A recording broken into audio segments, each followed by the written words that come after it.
1, 2, 1, 2. Can you guys hear me?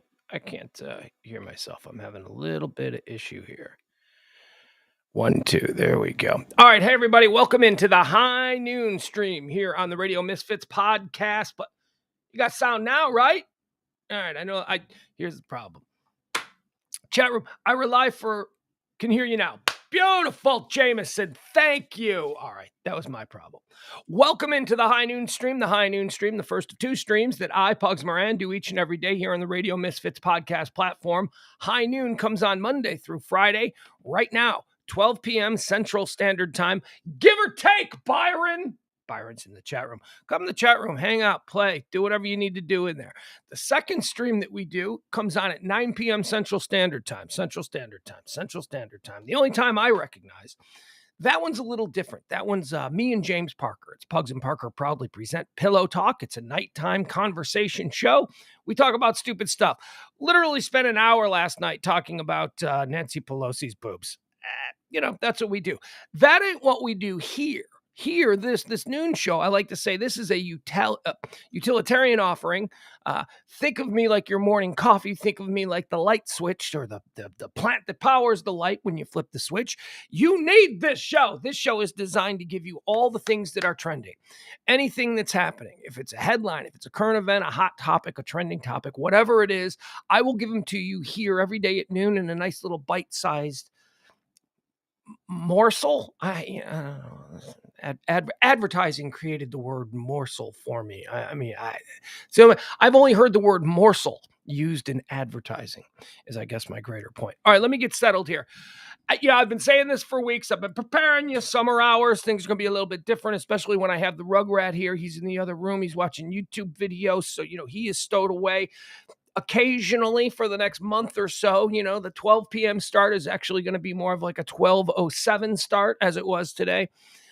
Some Friday shows are going to be canceled. Some shows will not be as long as maybe they would in, say, I don't know, March. It's summer rules. Summer rules are a little bit different. And to that end, today's show is not going to be as long. Good news and bad news. Good news and bad news for you. Actually, it depends on. Well, I'm going to just assume that if you're tuning into the stream right now, and that you at least on some level enjoy the offering. So I'm going to say good news and bad news with that context. Bad news first or good news first? All right, I'll give you the bad news first. This show's probably going to end at 1:30, 1:40, somewhere around there today. We're not going to make it to the full 2 o'clock. We've got an appointment that we've got to keep. We got to be somewhere at 2 o'clock. It's not too far away, so we can just sign off and jump out and get there. So that's okay. But now for the good news. That's the bad news. The good news is, as I said, Friday shows are going to be suspended. Friday noon shows throughout summer, especially when I have my kid.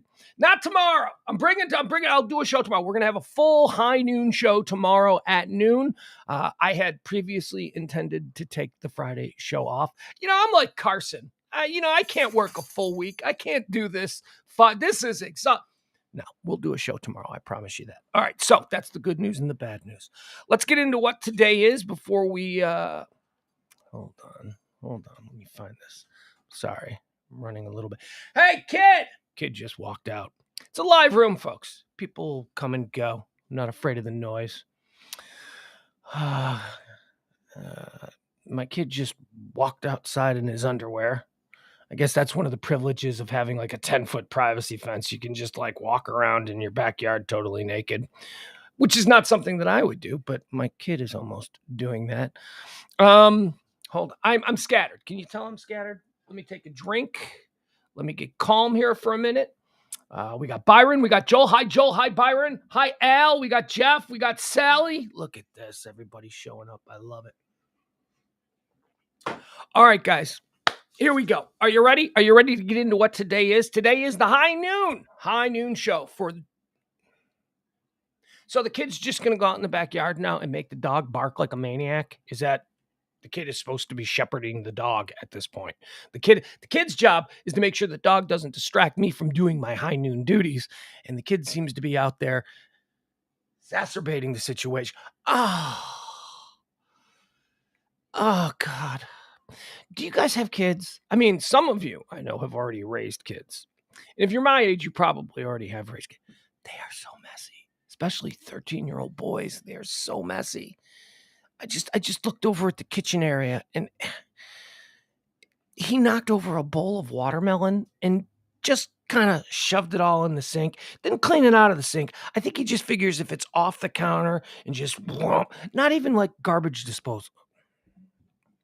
It is high noon on July the 7th, year of our Lord 2022. July 7th is the 188th day of the year. There are 177 days remaining until the end of the year.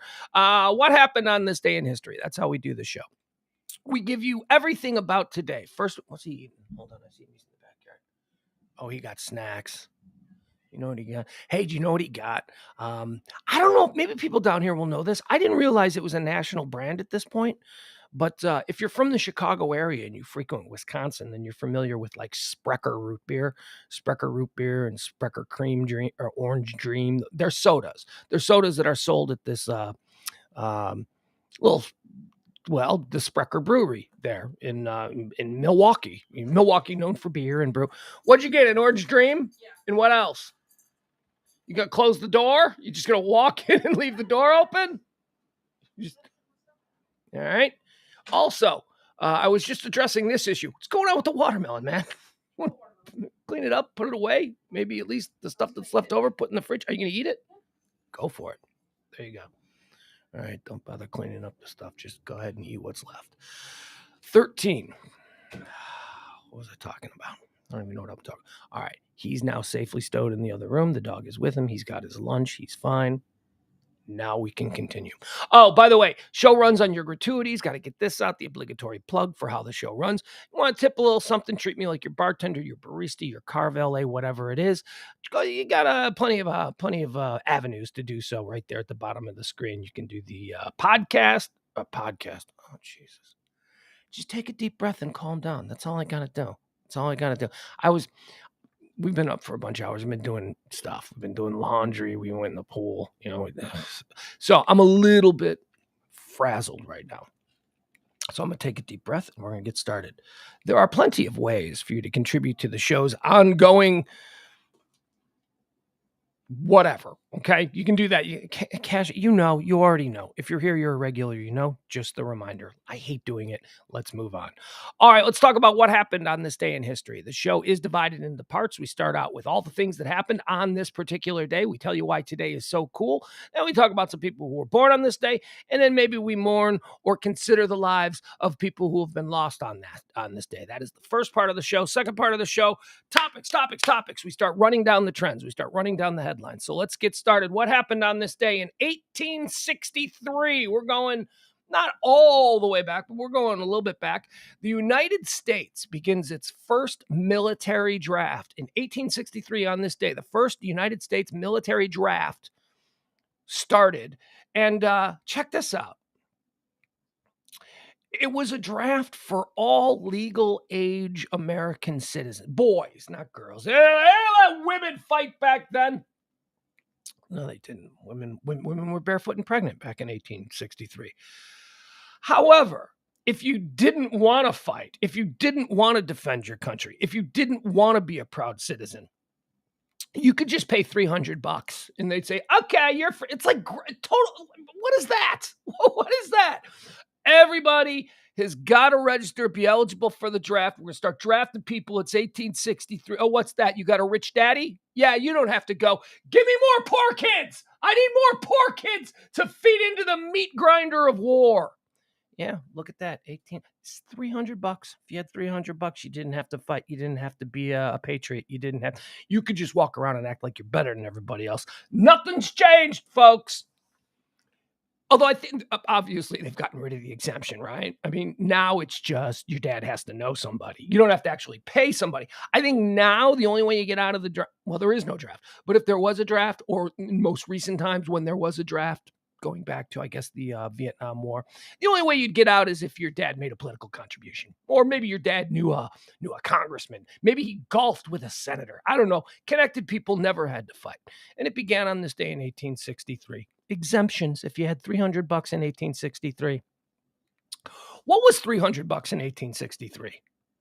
Hold on. Let's see what that is. What would that cost by today's standards? Okay. What was $300 worth in 1863?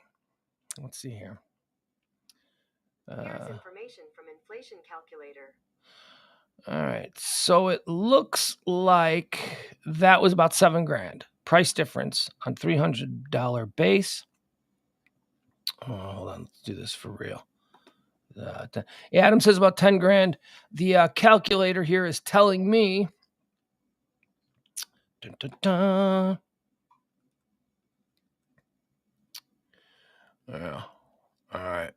Converted amount $6,959.43.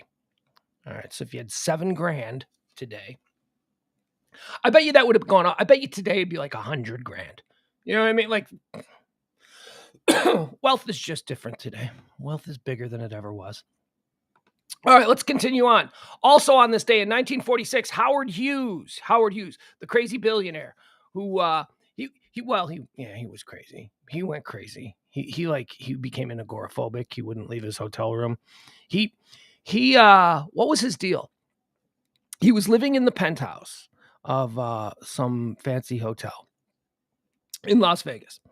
And he was just like stinking the place up because he was a germaphobe and he had trash in the hallways.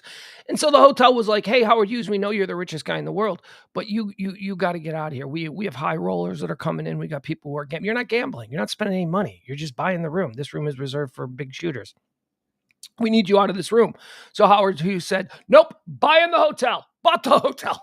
He just bought, instead of leaving and making room for high rollers who the hotel manager wanted to service more than they wanted Howard Hughes up there creeping everybody out. Howard Hughes just bought the hotel. But it was on this day in 1946 that Howard Hughes nearly died when his XF-11 reconnaissance aircraft prototype, here they come. Haven't had hiccups in a few days, but here they come. Dude crashed his plane.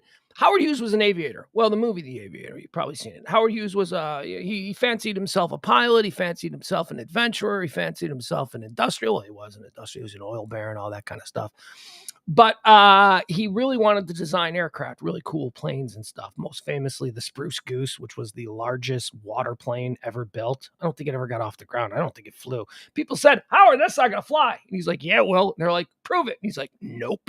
And it just kind of sat there. But on this day, Howard Hughes crashed his prototype reconnaissance plane into a Beverly Hills neighborhood. He almost died. The pictures are weird. Pictures are creepy. I mean, he just crashed it into a nice Beverly Hills neighborhood. But he survived, and he's okay. But he did have lifelong issues from that. In 1958, United States President Dwight David Eisenhower signs the Alaska Statehood Act into law. It was on this day, 1958, that Alaska became the 49th state of the United States. How's Alaska been? They pulling their weight? What does Alaska bring to the party? Oil reserves, I guess. That's important. Never mind. We'll stop. That's right. If they got oil. I was going to say Alaska doesn't really contribute much, but if they got big oil reserves, then they do. And it's so beautiful. Alaska is so beautiful. I don't really have any desire to go to Alaska. Although, excuse me, I have said, those of you who are familiar with the show or familiar with me in general, you know that I hate cruises. I will never go on a cruise. I have no interest in going on a cruise. That sounds like the worst hotel stay ever. It's a hotel where you can't leave the building. That's all it is. It's just you're stuck in a hotel. They got pools and all you can eat food. No. First of all, it's another thing. I know the food seems great, but it feels to me like there's been an awful lot of people, mass outbreaks of like food poisonings and stuff like that. And I hate cruises. But if I were to ever go on a cruise, if I ever like I say, you got to go on a cruise, it'd be an Alaskan cruise. I would do that. That's probably the only way that you would find me in Alaska or on a cruise. If you can combine the two, I'd be like, okay, that's something I might be interested in. That'd be okay. Yeah. Is it Pugs? How about a cruise? Nope. How about Alaska? Nope. How about an Alaskan cruise? I might be interested in that. That might be a way that I do it. So there you go. Happy welcome to America Day, Alaska. On this day in 1981, United States President Ronald Reagan nominates Sandra Day O'Connor to become the first female member of the Supreme Court of the United States. That was a big deal. That was a big deal. I got no take on it. There you go. I mean, look, what do I know about Sandra Day O'Connor? Do I have any hot takes on Sandra Day O'Connor? No, she's the first woman. That's pretty much all I know. All right, there you go. On this day in 1992, the New York Court of Appeals rules that women have the same right as men to go topless in public. 1992. Women want to go topless in public in New York. A court said, here's the problem with this. This one life is so complicated. There are nuances that need to be considered. Because, yes, are men and women equal? Yeah, absolutely. Absolutely. Under the guise of this great land that we have created, we can all pretty much agree that women are... Oh, God, I just said we can all pretty much agree. We can't all pretty much agree on anything. There's no way we can all agree on this. I happen to believe, and I think that some of my more sane people agree, women can do anything men can do. Women are just as good as men at everything except 40-yard dashes and powerlifting. That's basically it. That's funny. We had a dinner conversation the other day. We were out at Sneaky Pete's because, we live out there at Lake Louisville. And I got engaged in a conversation with my buddy Emil's 10-year-old son, Dominic. We were watching... is WNBA going on? Is that a thing? I don't know. But there was a women's basketball game on. And he started talking about women in sports. He's 10 years old. Started talking about women in sports. And so we started talking about, why the WNBA players are not. Why? Here's how it started. He said this game doesn't seem as fun as an NBA game, and he's right. He's absolutely right, and that's why NBA players make hundreds of millions of dollars, and WNBA players don't. Does that mean that the WNBA shouldn't exist? No, it should exist. If women want to play basketball, they should be allowed to play basketball. However, and we'll talk a little bit more about this later because Britney Griner is trending. You can't demand that women be paid the same as men who play the sport when the man sport generates, and I don't want to go all James Parker because this is a bit of his take, but he is right. The economy drives the paychecks in American sports. The economy for WNBA is not nearly the same as it is for the NBA. So we had this little conversation with him, and we came down to the idea that yes, women are capable of doing absolutely anything that a man is doing. As a matter of fact, women are probably better at a whole lot of stuff. But there are two things that men are better than, and we settled on 40-yard dashes and powerlifting. A woman can do anything that a man can do, except, I'm telling you right now, there will never be a natural, biologically born female who is the powerlifting champion of the world. It's just never going to happen. The bodies are just built differently. No woman is going to be able to deadlift more than the guy who can deadlift the most on the planet, right? So of all the guys, all right, all you guys lift stuff. And then you find the one guy who can lift the heaviest stuff. And you say, okay, this dude, get over here. Now, all you women, you lift heavy stuff. The woman who lifts the heaviest stuff isn't even going to be in the same ballpark as the guy. So there you go. So there is a difference. But that has to do with nature. That's just about how our muscles are constructed, how our bodies are built. That's a little conversation I had with a 10-year-old. You turn a 10-year-old into a misogynist. That wouldn't be my intended. I'm not a misogynist, not at all. I was raised by a single mom who could do absolutely everything. She does everything better than I do. I mean, she just does. So I am not one of these people who thinks, a woman pilot? What is this world? No, that's not me. As a matter of fact, if I get on an airplane, I hear a woman pilot, I'm like, all right, we're in good hands. We're in good hands. You know why? Because this woman pilot probably isn't like $250,000 in debt to some bookie, probably doesn't have a wife that's taking him for the rest of his money. You know what I mean? Women seem to have their shit together just a little bit better than men. But on the point here of the New York law that said women and men are equal, and if a man this isn't a law, I guess. This was a judge's ruling in 92. If a man wants to go topless and women are the same as men, then women should go topless too. They should be allowed to go top. No, they shouldn't. No, this is stupid. That's stupid because we're not the same. Now we're talking about hormones. We're talking about all of this stuff.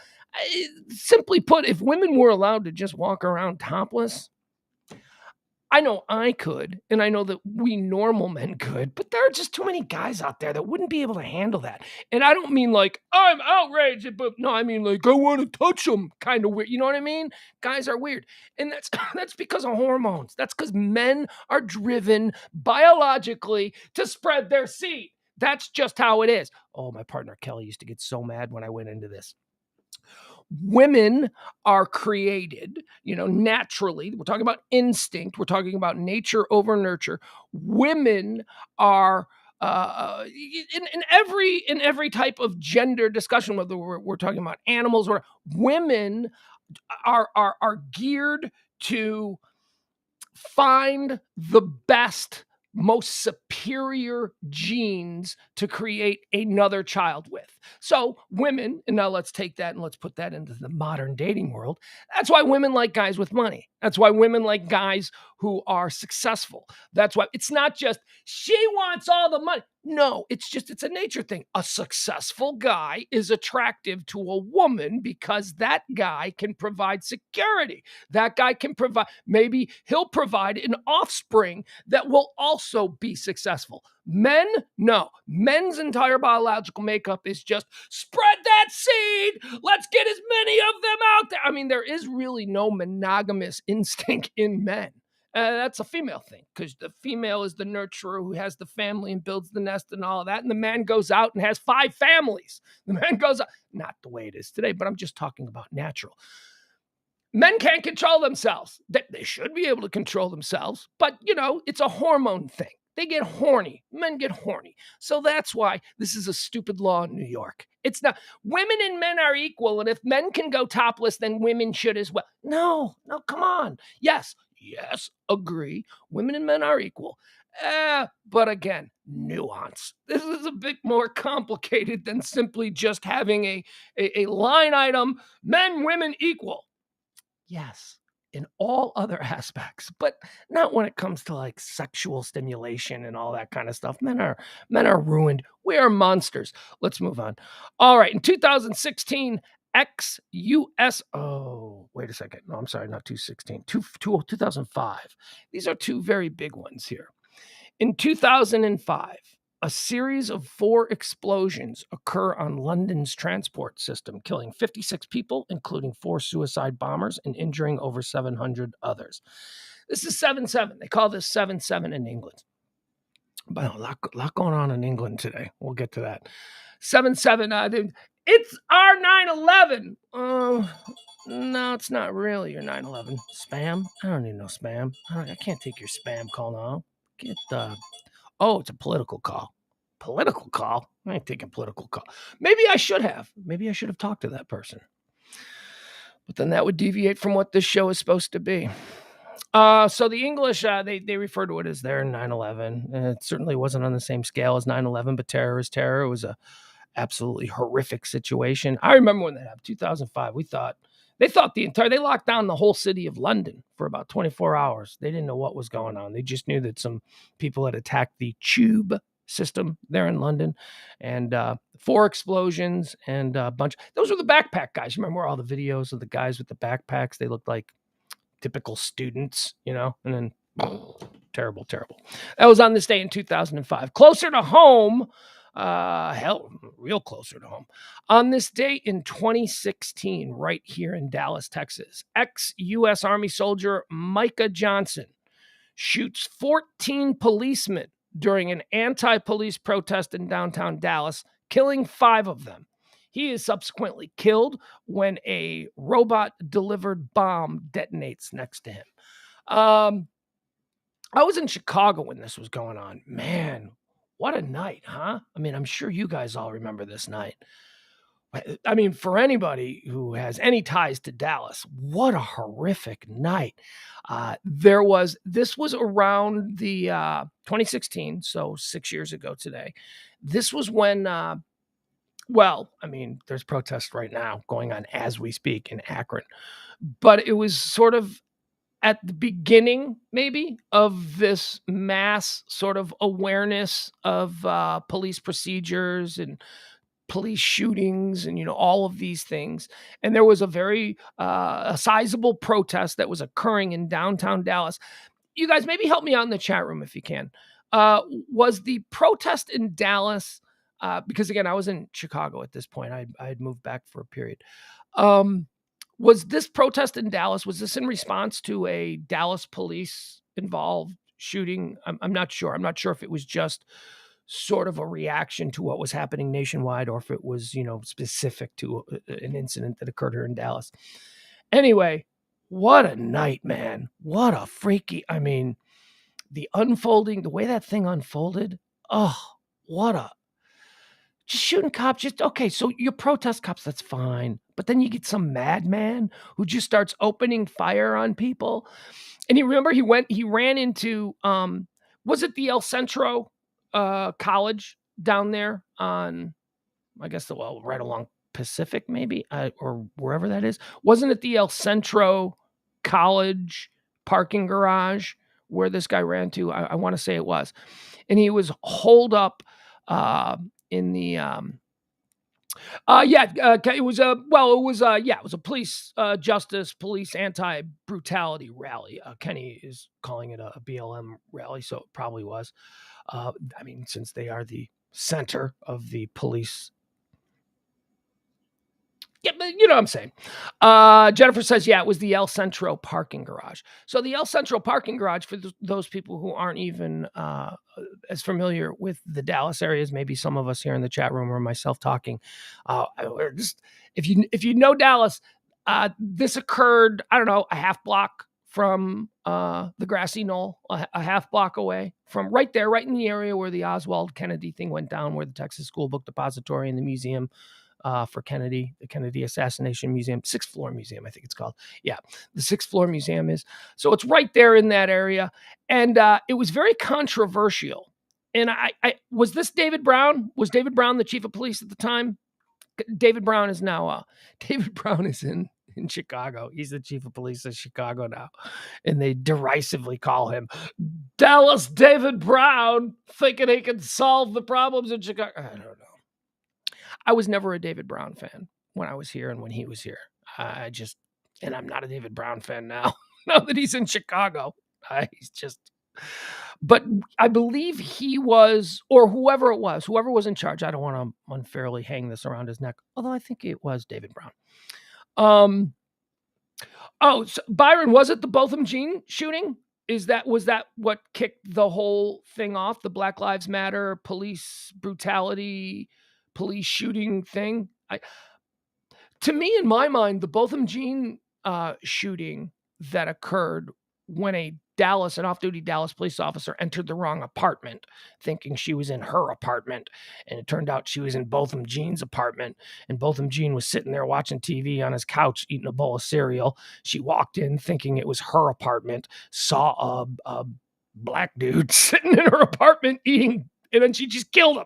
She just shot him, and then she went, "Oh, wait, this is decorated totally different than what what is that? How do you make that mistake?" Anyway, I'm not sure if that was all the same timeline, but at any rate, what a tragedy. That was probably in my time, and I got here, I came to this town in Dallas 2 weeks after 9/11. In all my time here, and I wasn't even here during this, but I still consider myself a Dallasite. Biggest, most tragic, most frightening thing that has happened in this city, and that was on this day in 2016. Shot 14 police officers. He killed 5 of them. And then the chief of police, or whoever it was, maybe David Brown, not sure. He gave the order after this dude was barricaded in the El Centro parking garage. He gave the order to send in a robot holding a bomb, and he just blew the guy up. And You can't do that. You can't be judge, jury, and executioner. Oh, shut up. This guy has guns and he's killing people. He's killing police. Yeah, what they're not people? That's what a lot of people said. It's not like he was a danger to the public. How the you know that? This guy, the police officers are being shot and targeted by this guy.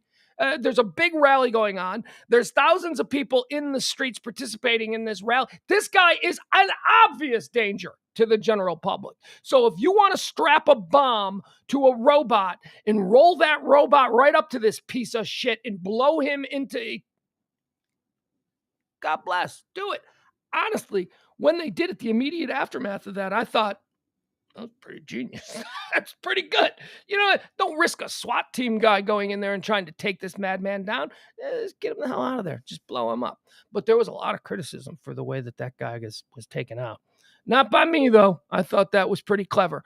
On this day, today, that's right. We've got one. We've got a big piece of history that actually occurred on this day a few hours ago.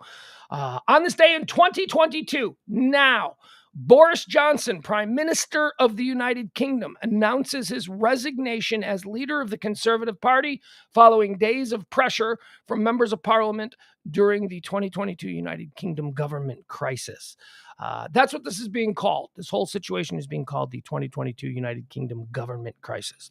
All right, we'll get into more of that because Boris Johnson is trending, so we'll talk about the details and that walking disaster of a bureaucrat. Born on this day, let's do some birthdays. Born on this day in 1927, Doc Severinsen, American trumpet player and conductor. Of course, he was the leader of the Tonight Show band. Yeah, that was Doc Severinsen. And then he had like his little right-hand lieutenant, Tommy Newsom. Remember Tommy Newsom? Whenever Doc was playing a gig in Vegas or something and couldn't make a Thursday show, the Tonight Show, then you'd have Tommy Newsom. And Johnny was always upset when Tommy was. Johnny didn't seem to like Tommy quite as much as he liked Doc.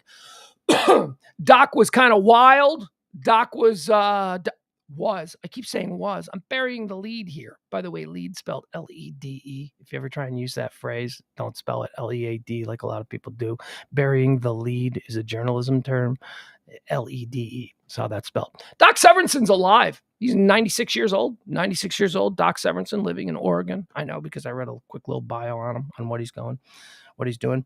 Doc Severinsen was kind of like in the makeup of the Tonight Show universe of the people who were there. Doc Severinsen was the crazy hippie. Doc Severinsen was the young guy. Even though he wasn't young. He was just like a 55-year-old man who was trying to stay relevant to 30-year-olds. But, you know, Johnny thought he was funny because he wore colorful clothes. And there were all kinds of drug jokes with Doc Severinsen. I think that Doc has been puffing on the wacky tobacco. Anyway, happy birthday, Doc Severinsen. I always liked him. I always thought he was a fun guy. Born on this day in 1940, still alive. How old is he? He's 60. So he's 82. 82. Ringo Starr. English singer, songwriter, drummer, actor, writer, producer, Beatle. That's not a bad resume. Where he put Beatle at the end of it. Ringo Starr celebrating a birthday today. Born on this day in 1949, right here in Fort Worth, Texas, Shelley Duvall. Shelley Duvall, American actress, writer, producer. Shelley Duvall, famous for, she was Wendy in The Shining, right? She was Jack Nicholson's wife, Wendy in The Shining. She was Olive Oil in the Robin Williams Popeye movie. Shelley Duvall did a lot of movies. I don't really. I never got Shelley Duvall.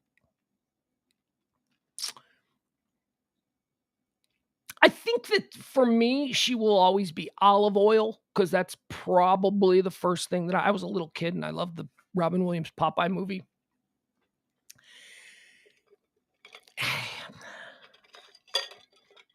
Shelley Duvall was a big actress. She got a lot of work. And she wasn't your quintessential Hollywood actress in that. At least to me, in what I know, I was like 10 years old when I saw the Popeye movie.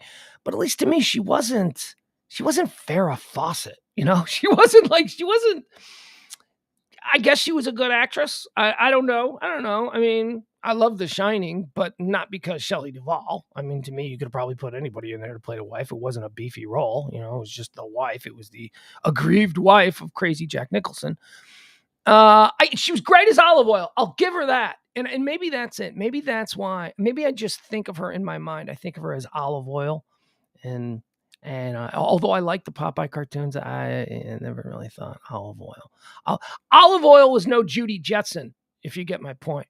The Olive Oil from the Popeye. If I made a list of the cartoon characters from my childhood that I was attracted to, Judy Jetson would be number one. Then we'd probably go with animation sex draft. No, we're not going to do that. But Judy Jetson would be number one. I had something for Judy Jetson. There was something about her. I don't know. There was just something I liked her. I also liked grown college-age Pebbles. Pebble. Remember Pebble and Bam Bam when they were kind of grown up and they were in a band and stuff? And I guess they were like college-aged or whatever. Pebble was hot. Who else did I like? Daphne. I liked Daphne. And even at like 6 years old, Daphne from Scooby-Doo hanging out with Ascot wearing Fred, I knew that was a waste of time. I'm looking at those two and I'm like, Daphne, what are you doing? What are you doing? Fred is only with you for your fashion tips. Fred is not interested in what I think you want him to be interested in. You have a better chance with Scooby than you do with Fred. Who else were? Anyway, happy birthday, Shelley Duvall. Did Shelley Duvall go crazy? I seem to remember something about Shelley Duvall kind of losing her. I don't know. Is Shelley Duvall now in my mind? Is she drifting in the Margot Kidder category? Am I confusing the two? I don't know. Anyway, happy birthday, Shelley Duvall. Born on this day in 1949. Born on this day in 1966. One of my mortal enemies. And I hate that I'm mortal enemies with this guy, but I don't know. I have not received any sign of détente from his camp, and he certainly hasn't received one from mine. Happy birthday to American comedian, one of the best comedians out there. And I say that because he's my mortal enemy, but you know what? I'm a fair person. He's a great comedian. He's really good, which is why it bothers me that he's my mortal enemy. Jim Gaffigan, ladies and gentlemen. Jim Gaffigan celebrating a birthday today. Jim Gaffigan, in my previous life as a radio host in both Chicago and Dallas with my partner Kelly, we had a number of dust-ups with celebrities, minor celebrities, people who stormed out, people we got into fights with, people who we banned from the show, stuff like that. Jim Gaffigan's one of them. And this is what's so odd about Jim Gaffigan. If you're familiar with him, you know that his stand-up comedy is entirely built on the idea that he's sort of this put upon, everyday suburban dad, just trying to do his regular thing. He's a good, loyal husband. He's a decent guy. Everybody would love to have a neighbor like Jim Gaffigan. He'll loan you the lawnmower and then not bust your balls when you don't return it an hour after using it. That's his whole brand, Jim Gaffigan. And it's a great brand to have. It makes him quite employable. He's all kinds of acting work. People like him. People like Jim Gaffigan. I can tell you there's a dark side to Jim Gaffigan. There's a dark side to that guy. He's a bit of a prima donna. He's a bit of a demander. He's a bit of I don't need to take this. So here's what happened. Jim Gaffigan was on the show and he was in the green room and he was waiting to come on. And Kelly and I we were discussing a subject that was huge for the kind of content that we used to do on the old Pugs and Kelly show. It was the morning after the MTV Awards where Britney Spears and Madonna made out on stage. You remember that? For the Pugs and Kelly show, that was our 9/11. That was big news. That was something we had to discuss. We had to tear that apart. Britney Spears and Madonna making out on the MTV Awards. We were rolling, too. We were taking calls. I think we had Dick Hunter in studio with us. We were having fun with that story. We were pulling it apart. We were thinking about, it was a fun bit. We were having a good time. And unfortunately, Jim Gaffigan was waiting in the green room while we were having fun with this. And our producers are in the other room, and they're like going on their watches, holding up signs. Jim Gaffigan is waiting. And so finally we wrap it up. And we say, all right, we're going to take a quick break. Jim Gaffigan's in town this weekend. He's at the Improv. Call the Improv for tickets. He's going to be joining us. We love Jim. Jim's always here. And then Sybil, our producer, interrupts and goes, yeah, he's not coming up next. We're like, what? What do you mean he's not coming up? He stormed out. He stormed out. He kicked a wall. He knocked something off the coffee table. I guess he cleared the coffee table in the. I'm not taking this anymore. And he stormed out.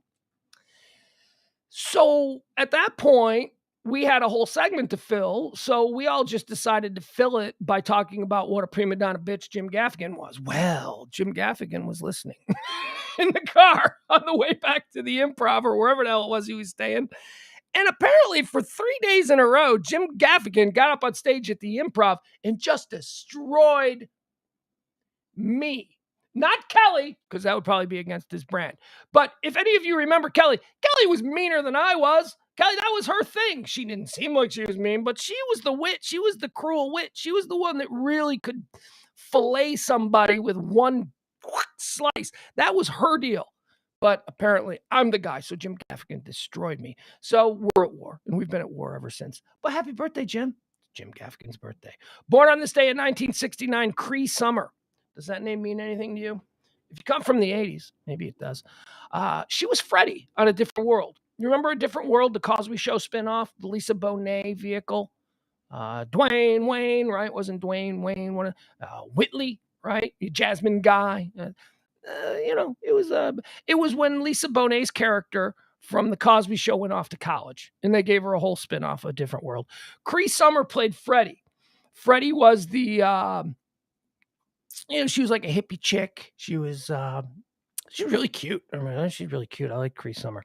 Happy birthday, Cree Summer. Born on this day in 1969. As far as deaths go, we've got a couple. Actually, no, we just got one. We'll just talk about this. On this day in 2006, Syd Barrett passed away. Syd Barrett was an English singer, songwriter, and guitarist.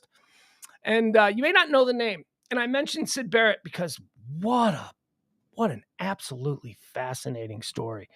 If you have a moment, maybe you're going to have to go utilize the facilities. Maybe you're going to have to, at some point today, sit down, in that room where we do those unspeakable things. If you happen to need something to read, might I suggest pulling up Syd Barrett's Wikipedia page? Syd Barrett is the founder of Pink Floyd. Syd Barrett is, he was their principal songwriter. He was their lead singer. He was, I know now it's all Roger Waters, David Gilmour, Roger Waters. No, the real guy, the real engine that pushed. And this is not all that different than Brian Jones's role in the Rolling Stones. Brian Jones was the leader of the Rolling Stones until his untimely passing. And then Mick and Keith stepped in and became, can you imagine if Mick and Keith didn't get elevated to the status of Mick and Keith and the Rolling Stones, and it was still known as Brian Jones's band? Anyway, Syd Barrett led Pink Floyd, and Syd Barrett was a lunatic. I mean, he was those early, really complicated, intricate, bizarre, mind-blowing Pink Floyd albums. Those were all from Syd Barrett's crazy brain. Syd Barrett didn't die. He didn't leave Pink Floyd because he was sick or he was dying or he, drowned in a drunken swimming accident. Nothing like that. Nothing rock star. Syd Barrett was kicked out of Pink Floyd, the band that he founded, because he was institutionalized. He was like straitjacket. He was like totally.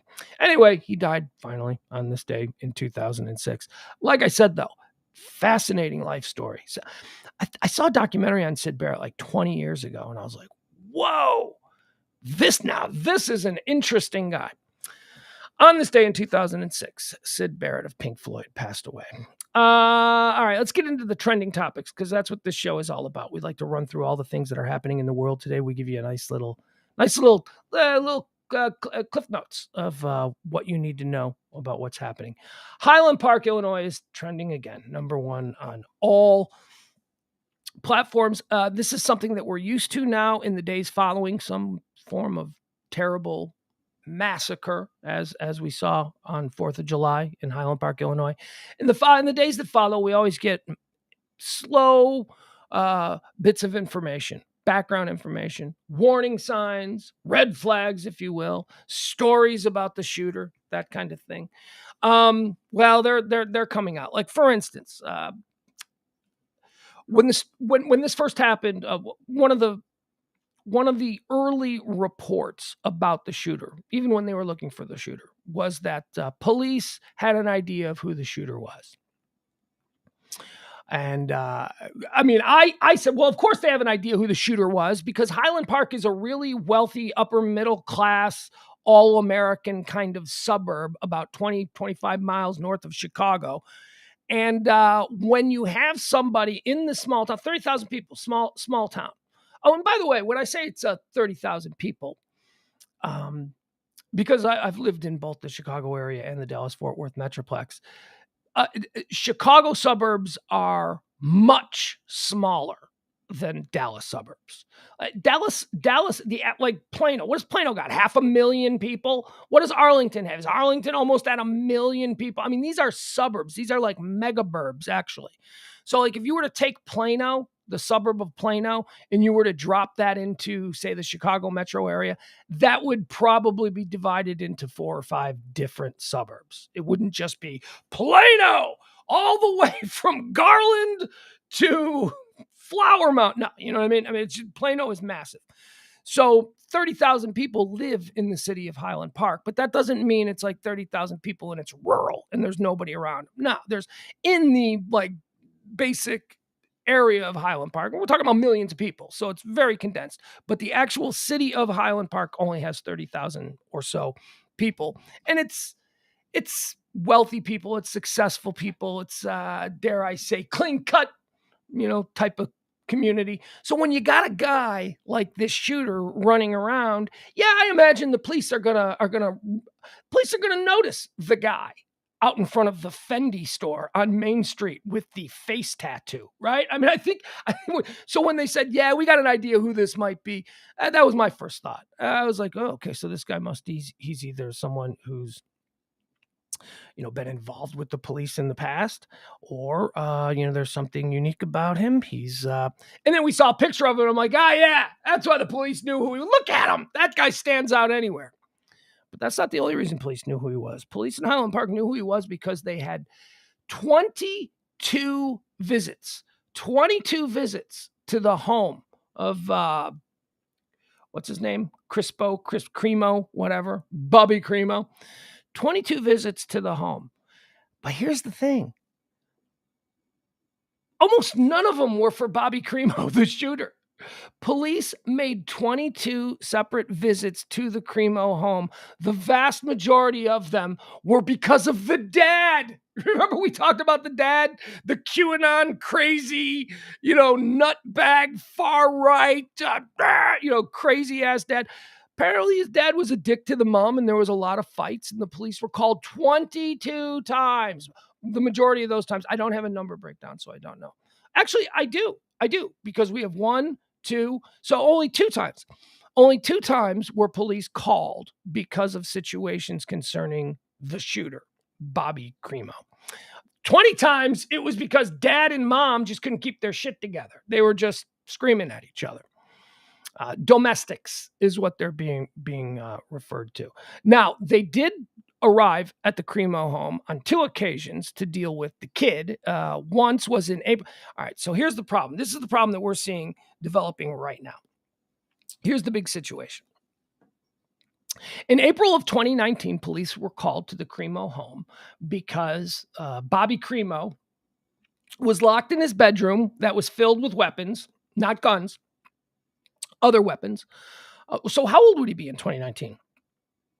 22, that's 3 years ago. So he was 19. He was 19. So he wasn't even a minor. He was a grown adult. He was threatening suicide. He was locked in his room. He's going to kill himself. Parents were like, he's got all kinds of swords and knives and stuff in there. So the police came for the suicide. Then that was April of 2019. Then in September of 2019, police were called again to the house because this time he was also locked in his bedroom. But this time he was claiming he was going to slaughter the entire family in their sleep. He goes, I'm going to kill all it, that kind of whole deal.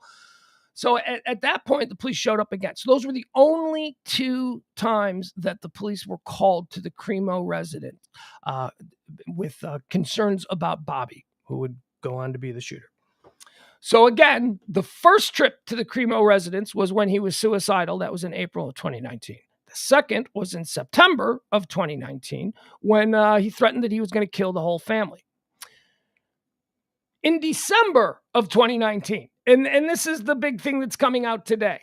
In December of 2019, after the kid in April threatened to commit suicide, after the kid in September threatened to kill the whole family, in December of 2019, the father vouched for the kid on a FOID card permit. My son can totally have high-powered weaponry. I totally believe that in the same year that the police were called because he was suicidal, in the same year that the police were called because he threatened to kill his entire family, same year, 2 months later, dad's like, hey, let's go get you some firearms. The police took his swords and his knives and all of that stuff, and he was tagged as somebody who, should he on his own try and get a weapon, that, you might want to take a better look at this. But apparently all you got to do is have your daddy go in with you and go, no, I know he was a little crazy, but now he's fine and I'm his dad. Let's give him all the high-powered weaponry that this kid can carry out. So that's what the fucking dad did. Now we're seeing the same situation that we saw in Oxford with the Oxford, Michigan school shooter. And I think this is a really good trend. I think this is, I've got a 13-year-old kid, right? So you'd think I might take the other position on this. But no, man, I think these parents need to be charged. I certainly think this father for what he did, the specific actions that the father took on behalf of the son that allowed the son, who was already red flagged, to circumvent those laws prohibiting him from being able to easily purchase weapons. The father stepped in and said, no, he should be able to have them, which I don't really understand, because the kid would have been over 18 years old. Why does daddy have any kind of influence on somebody that's over the age of 18 anymore? Why in the eyes of the law would that hold any water? That dad, who just 2 months earlier was threatened with death by the kid, should now be allowed to go, no, he's fine. Let's give him guns. So the dad is saying that he's not culpable. The father is Robert Cremo Jr. The kid is a third. Being a third, I don't like it when thirds do bad things. I myself am a third. Where is this? Come on, here we go. The dad is saying, yeah, you can't charge me. Yeah, you remember dad's crazy conspiracy theory guy. You can't charge me. I didn't do anything. Cremo dad washes hands of guilt and talked with son the night before the mass shooting about the mass shooting that occurred in Europe. Where was that? Denmark? Apparently the last conversation that the dad had with the kid was on Sunday evening, Sunday the 3rd. The dad had a conversation with the kid about the Denmark shooting. Was it Denmark? Is that where it was? Or Stockholm? I don't know, wherever it was, the mall shooting that occurred over the weekend. Maybe you missed it because it was 4th of July weekend. But he said he had a conversation with his kid about that, and his kid said, that guy is a loser. Highland Park, Illinois, the dad of the accused 4th of July killer told the Post on Wednesday that his son talked about a mass shooting in Denmark. Yeah, there it is. The night before allegedly launching his own massacre. And the dad washed his hands of any guilt or culpability over how the suspect got his guns. The father, Robert Cremo Jr., who has tapped one of R. Kelly's lawyers to battle claims that he helped his mentally disturbed kid buy guns, said that the night before Monday's shooting, he and son Robert discussed the 22-year-old Danish man who shot and killed 3 people at a mall outside Copenhagen on Sunday. Bobby said, here's the dad. Bobby said, he goes, yeah, that guy's an idiot. That's what the dad said. The dad recalled his son saying of the Denmark shooter. The father said his son added, people like that. All right, listen, this is how the broken brain works. People like that, they commit mass shootings just to amp up the people that want to ban all guns. Okay. And I'm sure crazy QAnon dad was like, yeah. That's why Antifa is doing all of these mass shootings. Because what they want is, they want there to be mass shootings because they want all the guns to be taken away. And if there's more mass shootings, What about the argument that says that these mass shootings are selling more guns? Because they are.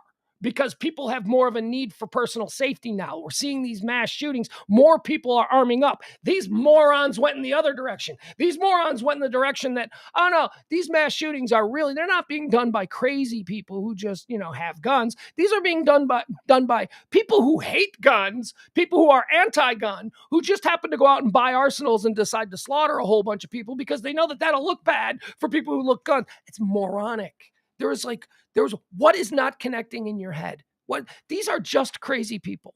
These are just crazy people. The vast majority of them have no ulterior motives other than I'm fucking nuts. That's all it is. That's everything okay, kiddo? Kids wandering around in the background. I'm kind of. Hold on. What is all this? Who is Naked HD XYZ the cheap? Do I need to get rid of somebody? Do I need to ban somebody? Yeah, I gotta get rid of this person, right? All right. Block, put user in timeout on YouTube. Add to block list in restream chat. Which one should I do? Should I do that one? Did that work? Oops, something went wrong by reloading this page. Hey, Ed, if Ed's in the chat room, Ed, can you get rid of this guy? I can't be dealing with that. If you have a second, get rid of this guy. We don't need. I hate this stuff in the chat rooms. Where was I? See, now I've already been distracted. The dad says, I talked to my son 13 hours before the massacre. That's why I guess I'm in such shock. Like, did he have a psychiatric break or something? The father said of his son. Have you seen your son? Have you seen the decisions that he has made about his personal appearance? And you're wondering if just during the course of your conversation about the Denmark shooting and then his own shooting 13 hours later, if he must have had some kind of weird out of the normal break. This dude looks like the Joker. This dude looks like a comic book villain. And you're wondering that it was totally normal. By the way, speaking of totally normal, there was an interesting living situation going on. The father and the mother, Cremo's mom and dad, they're, I don't know if they're officially divorced or living separately and separated, but they don't live together. The kid, as we heard, after the shooting, he took off, he dressed as a woman in order to be able to change his appearance so that he could blend into the crowd. So he was wearing a wig, he was wearing big women's sunglasses, and he was wearing like a floppy sort of sundress. And that's what he was wearing when he committed the killings. Then in the chaos that was unfolding, he jumped down from the roof. He took off the wig. He took off the dress. And now he's dressed like a boy. Now he just looks like a punk rock. And he just kind of meshed in with the crowd. He ran directly to his mother's house, whose mother had no idea what was happening. His mother didn't know, she hadn't heard. It was within running distance from it. So she probably heard the sirens. But so he runs to his mom's house. Says, everything's fine. Obviously doesn't say anything to his mom, then borrows her car. And that's where the manhunt started. He ran off. So the mom lived about, I think they said a half mile away from the parade route. The dad lived in Highwood. Highwood is a suburb right next door to Highland Park. The dad lived about a mile and a half away from where this occurred. The dad lives, okay, so different houses. Mom has the family house there in Highland Park, and then they're separated or whatever. So then dad had to have another house. Dad lived in a house that was owned by his dad. So the shooter's grandpa had a house in Highwood, and the shooter's grandpa died. And when the shooter's grandpa died, the shooter's dad then moved into the grandpa's house when he separated from the wife. And here's who was living there. It was dad. It was dad's brother, the uncle. And if you've seen the uncle's quite a piece of work. And then the crazy kid. The crazy kid lived in a guest house in the back, over the garage. They're describing it. The uncle occupied the upstairs and the dad occupied the downstairs. So it's just three guys. Probably if you're familiar with the Sopranos, it's like when Tony and Carmelo were on the outs and Tony had to go move into Livia's old house, and he lived there with I want to say he lived there with who was he living there with? Was he living there with Christopher and and AJ moved in. That's what I imagine. I imagine that kind of setup, like from The Sopranos when Tony had to move out of the house. The uncle is giving all kinds of interviews. The uncle is talking to everybody. And the uncle's just like a big dumb guy. He just comes off as like such a big dumb guy. I never talked to him. You live in the same house. Well, sometimes he would help me with, some little jobs around the house or anything. But I never talked to him. I don't know anything about him. The dad sponsored the application for Bobby Cremo's gun permits 3 months after his son was labeled a clear and present danger by authorities for threatening to kill relatives in 2019. So he threatens to kill his whole family. The authorities go, that ain't good. We need to make sure that he doesn't have access to guns. He's a clear and present danger. And then the kid goes a couple months later, Dad, I want guns, but I'm a clear and present danger. And the dad goes, bad bureaucracy, QAnon, bring the storm. Let's go get you a gun. And that's what the dad did. The dad sponsored the application 3 months after his son was labeled a clear and present danger by authorities. So what? Here's what I say. So what? So what? Dad is stepping forward. Police, people who are outside of the family, people who don't look at this little weirdo and go, oh, poor Bobby just had a bad day. He's better now. That was just a one-time thing. That's what the parents tell themselves because they don't want to, they've raised a monster. They've brought a monster into the world. They don't want to deal with that. So it's just, Bobby had a bad day. Meanwhile, the people who are outside the home looking at this, taking the 30,000-foot view, going, nah, this kid's crazy. This kid is nuts. We need to keep guns away from him. He is a clear and present danger. Dad said, nah. And somehow Dad's endorsement got him a gun, even though he had been labeled somebody who shouldn't have guns.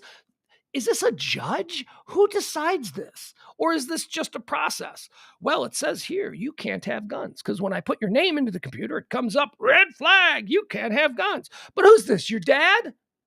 You say he's okay? All right, well, then I'll just rubber stay. Here you go, have your guns. Is that how it works? I don't even know how it works. Shouldn't you have to go in front of a judge? Did he go in front of a judge? It seems to me if you are flagged as someone that shouldn't have guns and you think that was made in error, it seems to me you should go in front of some learned, independent, minded person to look at the whole situation and go, yeah, I don't think that was an error, kid. Look at you. You've got tattoos all over your face. You're threatening to kill your family. You're scrawling. He scrawled murals. He was an artist, don't you know? He scrawled murals on his mom's house of a character that he created that he had drawn in notebooks, and they were pictures on the wall of his little place where he was staying. He had this character of a guy with a machine gun, wearing all black and a hood, but his face was that yellow smiley face. So apparently he thought this was going to be, his character. This on the wall of his mom's house today. If you went to his mom's house, the backyard wall has this giant 8-foot picture of a dude dressed in all black, holding a machine gun with a giant yellow smile. Give him a gun. That kid seems fine with the neck and the face tattoos and the multicolored hair, threatening to kill his family. Painting the happy-faced massacre guy with the machine gun in his mom's backyard. Painting that. He's fine. Give him a gun. The incident, which led police to briefly confiscate swords, daggers, and 15 other knives from the shooter's home, was just a, quote, childish outburst, says the father. So him threatening to kill his whole family while having a whole bunch of knives and stuff in his room and looking the way he does. Look, context clues, folks, are very important. You can't judge a book by its cover. Sometimes you can. Sometimes you can. What are you talking about? I used to collect coins and baseball cards when I was a kid. So him with his collection is not that out of the ordinary, Dad said. Dad is equating his baseball card and coin collection as a young man to his son's love of sharp stabby things. He's got swords. He's got all. Cremo Jr., that's the dad. Cremo Jr. said he decided to sponsor his son's firearm ownership identification card, which allowed the young man to buy the AR-15 used in the attack. This is the first time I've seen, it's Washington Post, the first time I've seen AR-15, the brand name, used. They've sort of been they've been describing it as an AR-15 like weapon, but here they're actually calling it an AR-15. Which allowed the young man to buy an AR-15 used in the attack. He did so. He sponsored his son because he thought Cremo III was going to use the weapon. Wait a second. Hold on. You know, I used to collect coins and baseball cards, the dad said. Cremo Jr. said he decided to sponsor his son's firearm owner's identification card, which allowed the young man to buy the AR-15 used in the attack because he thought Cremo III was going to use the weapon to go on the shooting range. Oh, shooting range. Okay, that's it. Yeah, so I let my crazy kid buy the AR-15, which, again, I go back to, why does dad is too close to it. Why does dad have any say-so in this? Because he thought he was just going to go, shoot beer cans? So I'm going to go to the shooting range. He bought everything on his own, the dad said. What, proudly? I'm so proud of my kid. He bought everything on his own, and they're registered to him, the dad said of his son's weapons. They make me like I groomed him to do this, the father said of his critics. Well, dude, you are kind of a crazy person. You are well known. You ran for public office in Highland Park. You ran for mayor on a crazy far-right QAnon ticket. Yes, of course they're making you out to be a bit of the problem because you sound like a fucking moron. Excuse my language. They make me like I groomed him to do this, he said of his critics. I've been here my whole life, and I'm going to stay here. I'm going to hold my head up high because I didn't do anything wrong. You're going to get out of town. Dude, you got to move. You got to change your name. What do you do? Your kid does this in a town where he was a business owner. He ran a deli. Cremo Jr., who's been telling reporters he isn't the shooter's dad, but instead a caretaker for the home, said, so that's what he said whenever like reporters get him in the driveway. He's like, no, I'm just a caretaker. Cremo Jr., who's been telling reporters he isn't the shooter's dad, but instead a caretaker for the home, said he and the suspect's mother are devastated and floored over the bloodshed. Well, yeah, okay, that's legit. I get that. While the father said he's fully supportive of his son and will continue attending all his court hearings, he's furious over what his son did. I want a long sentence, Cremo said of his 21-year-old son. Guess what, Dad? You're going to get it. You're going to get a long sentence. That kid ain't never getting out. Cremo Jr. insisted that his son's crimes were not motivated by hate and noted that a relative of one of his lifelong friends was injured in the shooting. I'm speechless, says the dad. It just took me by such a surprise. It's horrible, he said when asked about the victims. It's surreal. I mean, essentially, I lost a son too, and it really sucks. Oh, don't go there, dude. Don't go there, dude. Dude, nobody feels bad for you. Yeah, I guess if we were to take out we were just look at this on paper, we'd go, yeah, you did. You lost a son.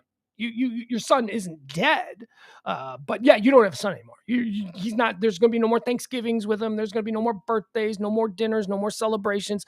Not going to give you any grandkids. You did, in that regard, you did. You lost a son, but don't sit here and try and elicit some kind of sympathy from people because you raised a madman. I'm telling you, this dad is going down. This dad is going just like the family in Oxford. I don't know about the mom. I don't know. I haven't seen anything that suggests that the mom could be complicit in this, but we certainly do know that the dad is. We certainly do know that this kid on his own would not have been able to get a gun. Dad had to step in and help him. All right, also trending today, Boris Johnson is trending. The Prime Minister of the United Kingdom has stepped down. He is resigning his position. This after months and months and months of what's being termed as the British Parliament scandal of 2022. All kinds of things. Started off with he threw a party at 10 Downing Street, which is the offices and residence of the Prime Minister of the UK. He threw a party during the coronavirus pandemic. There were pictures that came out of everybody acting like there wasn't a pandemic. Nobody was wearing masks. Everybody was drinking. So that's how this whole thing kind of started. Then there were all kinds of lies about the party. Then, anyway, it's a whole bunch of stuff that went down. But it started because Boris Johnson is basically a moron. Prime Minister Boris Johnson announced his resignation Thursday amid a mass revolt by top members of his government, marking an end to 3 tumultuous years in power in which he brazenly bent and sometimes broke the rules of British politics. Months of defiance ended almost with a shrug as Johnson stood outside 10 Downing Street and conceded that his party wanted him gone. "Them's the breaks," he said. The brash 58-year-old politician who took Britain out of the European Union and steered it through COVID-19 and the war in Ukraine was brought down by one scandal too many. This one involving his appointment of a politician who had been accused of sexual misconduct. The messiest of prime ministers did not leave cleanly. Johnson stepped down immediately as Conservative Party leader, but said he would remain as prime minister until the party chooses his successor. The timetable for that process will be announced in the next couple of weeks. The last leadership contest took 6 weeks. Okay, so whole bunch of things going on here with Boris Johnson. First of all, he's getting married in 2 weeks. And apparently there's this place in the UK called Checkers, spelt with the fancy French way, not spelt like we spell checkers, but spelled with the QU. Checkers is, what would Checkers be? I guess like Camp David, like what Camp David is here to the Checkers is a country estate in the UK that is used by the Prime Minister as sort of a weekend getaway place, a place for high level meetings when they want to be away from the city of London. Boris Johnson and his much younger hot wife or wife-to-be, they're getting married in 2 weeks, and the wedding is planned to be at Checkers. This place. Hello?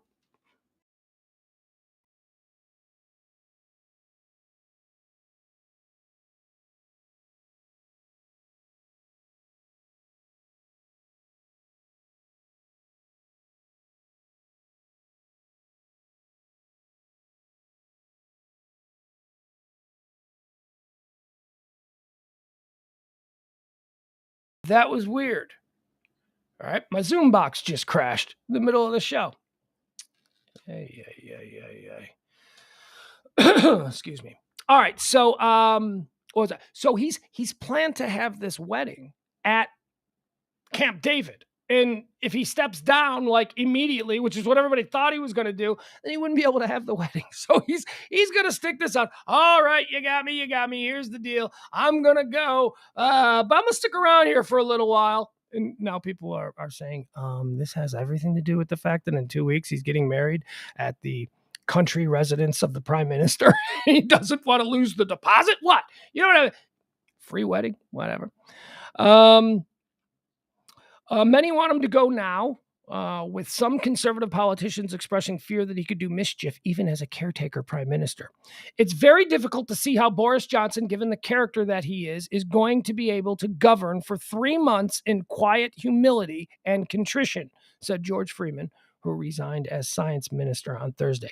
All right, so here's basically, he did all of these things. He did all of these ridiculous things, silly little missteps, and there was constant criticism from the opposition party, and not altogether different than what we went through in 2016, where everything was being thrown at Trump. Trump did this, Trump did that, Trump did this, Trump did this. And, but that's just the opposition party saying it. The difference is that over the past couple of months, His own party, Boris Johnson's own party. I said this yesterday. He doesn't have a Marjorie Taylor Greene. He doesn't have a Matt Gaetz. He doesn't have a Mitch McConnell or a Kevin McCarthy. Boris Johnson, he thought he did, but he didn't, because those British members of parliament who are in his own party, they quite literally just put country over party. They basically said, yeah, we could do. Look, here's what the Trump people did. The Trump people said nothing. And then as soon as they were out of office, they wrote books about all the stuff that they saw. That's not what just happened here. That is not, nobody in the British government who witnessed all of this stuff, who was supposedly in the same party, in lockstep with the thinking and the ideas of Boris Johnson, none of them kept their mouth shut. Well, they did for a while, but they didn't keep their mouth shut the way they did here in America. The guys in America here, they kept quiet. And then when they left the Oval Office after Trump's term was done, they all wrote books. They all wrote books about what a train wreck it was and how bad it was for the country. A bunch of cowards, a bunch of gutless cowards who refused to say it when they should have said it.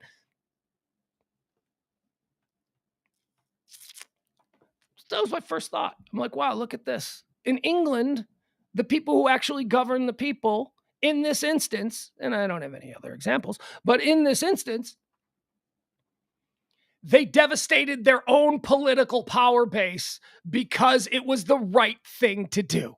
They didn't hold on to power simply to hold on to power because they're a bunch of scary goons. I'm sure they are a bunch of scary goons, but in this very specific, when the rubber met the road, they did the right thing. They did the right thing. They went, you know what? All right. I know it's the crazy libtards in Parliament who are saying all this. Crazy libtards, boo! I know it's them saying this, but they're kind of right. So we have morals and we have principles and integrity, and we're going to go with the crazy libtards. And that's why he's gone. And a lot of people are talking about the comparisons between what happened in America and how our politicians are gutless sons of bitches, and how it appears that the British members of parliament, they might suck because they're politicians, and all politicians suck. I think we can all agree on that. But at the very least, as I say, when the rubber hit the road, they were like, yeah, he's got to go. I know he's my party. I know it's my team, but It's like we see in this country, we see it like our sports stars, you know? I'll give you an example. Deshaun Watson, the Deshaun Watson situation where he's being accused of, inappropriate sexual contact and conduct with 20-something women, whatever it is. I have a friend who is a huge Texans fan. He's from Houston. He's a big Texans fan. Loves the Texans, loves Deshaun Watson. They're his teams. He is in every other respect a normal, rational thinking individual. Now, when it comes to Deshaun Watson, because that's his quarterback, Deshaun Watson's being set up by a bunch of greedy bitches. They're just greedy bitches. That's kind of how we in this country look at politics, in the governing of our nation. We don't have people in this nation who want to govern. What we have are political parties that want to rule. And there is a difference between the ideology behind governing a nation of different people and making it all work to its most effective way, and just wanting to rule and demand that people see shit their way. Governing or rule. We have people who want to rule in this country, and it is now apparently clear that governing is more important to the people of the members of parliament. Why don't you move there, Pugs? London? All right, you stake me? I'd love to live in London. I love London. London is like one of the coolest cities in America. Look at me. One of the coolest cities in the world. I would move to London. Oh, why do you hate America? No, America's my birth home. I love America. Hey, I'll tell you what. I'll go live in London, and during the Olympics, I'll root for the American teams. How's that? Compromise? But don't just then go live there. Okay. All right. Seems like a pretty cool place to live. Every time I've been there, I've never wanted to leave. I'm like, oh, shit, we got to leave. Trending also today, we wanted to talk a little bit about this. Guys, I only got about 15 minutes left before we got to bolt out of here. The Georgia Guidestones are trending. We talked about this last night on the Pillow Talk show. The Georgia Guidestones, do you know what these things are? This is About 100 miles outside of Atlanta, about 50 miles outside of Athens, there is a plot of land in Georgia that has this mysterious Stonehenge-like structure called the Guidestones. They got blowed up. They got blowed up last night or the night before. It was the night before, 4 o'clock in the morning. Somebody went out there with a bunch of bombs and they blew up these Guidestones. They were damaged to the point where later in the day, authorities in the area decided that they were just going to level the whole thing because it was dangerous. It was, the Guidestones, it's like Stonehenge. It's like these giant granite rocks and stuff. And after the damage from the vandalism, the explosion that was detonated after that damage that ruined half the structure, they came in and they said, yeah, we're going to wipe the whole damn thing out. Now, why is this something we're talking about? Because if you're unfamiliar with the story of the Georgia Guidestones, it's fascinating. You remember I told you if you need to go number 2 and you're looking for something to read, you should go read the Wikipedia page about Syd Barrett. I might also suggest, if you're not into music, read the Wikipedia page on the Georgia Guidestones. Very weird. It's a very weird and mysterious situation. 1979 is when 1979 is when it was started, but they were thrown up in 1980.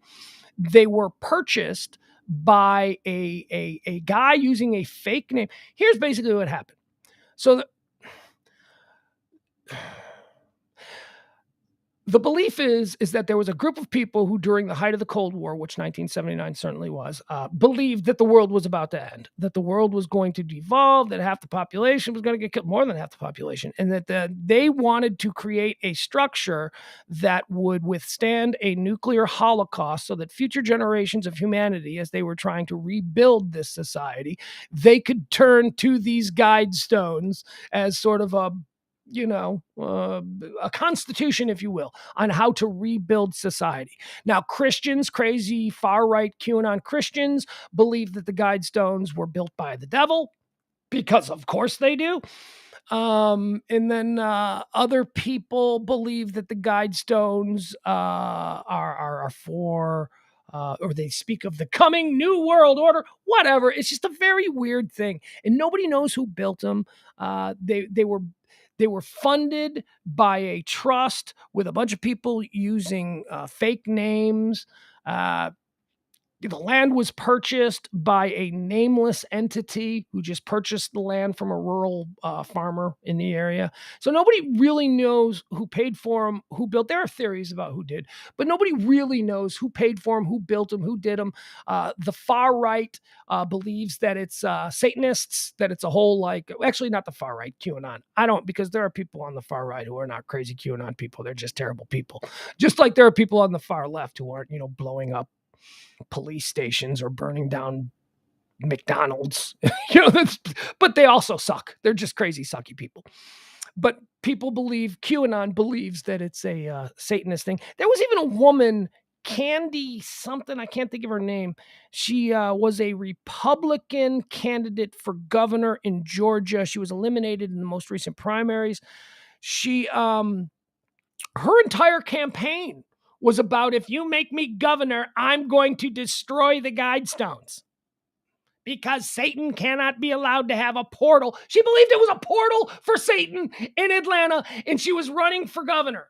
Now, she didn't win, but, how far away are we from somebody who believes that and says that kind of shit on stage at political rallies, gets elected? I don't know. So anyway, the Georgia Guidestones were destroyed, and the police in the area, the Georgia Bureau of Investigation, who was taking the lead on that, that's their version of the FBI, the GBI. The GBI is, they want to talk to this woman. They want to talk to this woman who was running for governor, who was basically, her whole position was, let's blow it up, because she didn't win the primary, so she's not going to be governor, and yet they got blown up anyway. So there's video of it. You can find it. Whatever. I don't know. Whoever did it had a very nice car. There's video of the car pulling away from the scene because there were some security cameras. The car is like a really nice Mercedes, like a silver, like new, really. These weren't just punk kids. There's something going on here. So as we say, developing ... Britney Griner is trending. Britney Griner is trending today because she pled guilty in a Russian courtroom today to smuggling. She faces 10 years in prison. Her next appearance is July the 14th. Britney Griner in court today, excuse me. Britney Griner in court today. She told the judge she pled guilty, but she said that it was a mistake. She wasn't smuggling. Very little. That's what she just had a little like vape, little vape weed, little like canister of vape weed that you screw on your little vape pen. I don't know, vape. So you screw on your little vape pen and then you just puff on it, whatever. That's all she had. I mean, hardly smuggling, right? I mean, it's obviously for just personal use. It's like a half burned canister of like vape oil that's only like this big to begin with. So, smuggling seems a little extreme. Seems like if she was in a legitimate American courtroom, that smuggling charge would probably not fly. But who knows? These are dangerous times in Russia. She did it. She admitted that she did it. She said it was a mistake. She said that she was packing in a hurry, trying to get back to the United States. This is in February. And she didn't realize that she had put it in her bag. But, her wife, Britney Griner's wife, is giving speeches about how Britney Griner, she needs justice and this is an outrage and why isn't she going to receive justice? Because she's not in America. That's why she's not going to receive justice, because this is happening in Russia. What don't you understand about that? Do you think that like the American judicial system is something that is all over the world? Any way that you're informed about how court and prosecution and all that stuff plays out, that's just the way we do it here in America. In Nigeria, they just bring you into a courtroom, and if the judge doesn't like the looks of you, he cuts your head off right there. Okay, that might not be true, but it sounds like it could be, right? Because the rest of the world doesn't exactly follow along with our version of American justice. Now, I understand, and God love you, Mrs. Griner. Is that how it works with lesbian marriages? I don't know. Who takes whose name? I don't know. Anyway, God love you. Look, I understand you are going through it, but don't be talking about how this is a justice issue. We already live in some very inflamed times where the issues concerning justice are causing people to be killed on the streets of America. Let's not conflate that with what's going on with your wife over there in Russia. This is not an issue of justice. This is an issue of a totalitarian regime headed up by Vladimir Putin, who is engaged in a war in Europe with Ukraine. The American people, or the American administration, seems to be helping out the Ukrainian people. There are all kinds of moving parts here. This has nothing to do with justice. This has to do with an American high-profile individual who was caught doing something wrong, of which she has pled guilty to. 10 years in a Russian prison for Britney Griner for just having like less than an ounce of vape oil. I mean, is that wrong? Yeah. Is there probably something that can be? Is she a bargaining chip? Yeah, she absolutely is. I mean, we got a bunch of their people too. This is something that we don't really understand. They're not just picking Americans off the street there. The people who are detained in Russia and there's a number of them. Britney Griner is just the highest profile. But all of those people were arrested for things. All of those people did things while in Russia that got the police there. The Fort Worth kid who was the soldier who was in a Russian jail for all that time. I can't remember. God love him. I can't remember his name. But he was in a bar fight. He got in a bar fight. Got in a bar fight in Russia, and people go to jail in bar fights. And so he was held. He was detained. Doesn't he get a phone call? No, this is Russia. This is not America. They didn't read him his Miranda rights. It's Russia. We don't know what the rules are over there. They make that shit up as they go along. And if you're an American and American foreign policy is in somehow opposition to the current state of the Russian scene, yeah, you're probably going to be in trouble. And it has nothing to do with what you actually did. They're going to use you as a bargaining chip. And that is probably the only way Britney Griner is going to get out. We have people. We have Russians. We have Russian spies. We have Russian oligarchs. That's what they're going to want. They're going to want this oligarch. You know the story about this oligarch who lives outside Baltimore, who's like a Putin hater, and he moved from Moscow, and now he lives in the DC Baltimore area. That's who they want. That's who they want. This dude, this Russian guy who's living, fat off the hog. Is that a term? Fat off the hog? Fat off the land? I don't know, whatever. He's living here in America, and Putin wants that guy back. And America for years have been going, nope, not getting back. So, that probably might have to give that guy back. We might have to give, although I imagine he's like a super billionaire. He's like a super billionaire oligarch. I imagine he's paying people. I imagine he's making a lot of political donations. So you're right. He's probably not going to be turned over. Maybe we'll just give him a whole bunch of spies, right? Or how about this? How about we just go out and get one? Well, maybe we go out right now. We find ourselves some Russian spies. We catch them. We bring them in. We hold them. We say, okay, so you want Yuri? We want Britney. Let's make a trade. That's the only way she's getting out of this, because she's going to be found guilty. She's going to probably be sentenced to 10 years in prison. And then let's start negotiating for the trade swap, because that's the only way that Britney Griner is going to come back. And let's not forget, there are more than Britney Griner being held in Russian prisons right now. They don't all have the profile that Britney Griner does, but they've all been there. Many have been there longer. Many are in more desperate need of release because of either medical situations or age or what have you. But that's where this is. So today, Britney Griner pled guilty. James Comey was trending last night. James Comey is trending because apparently this is so funny. This is so Trumpy. Whatever. First of all, not a Comey fan. Is anybody a Comey fan? Is anybody? I love it because James Comey is equally hated on the left as he is on the right. And actually, maybe that's a feather in his cap. Maybe that means you're doing the right thing. If you're pissing off everybody on the left and on the right, although I guess it could be you're trying to play both sides of the fence, but I don't know. Comey is trending because him and Andrew McCabe was deputy director of the FBI, who was dismissed by the Trump administration because, I don't know, he called out some things that he saw. I don't remember exactly what it was. But they last year, the last year of the Trump administration, James Comey and Andrew McCabe were targeted by the IRS for what they call their super audit. Apparently there are levels to being audited by the IRS, and the most invasive of which is very rarely used. Like, we've got hundreds of millions of people and only like 1,000 people out of hundreds of millions of people who have, pay their taxes.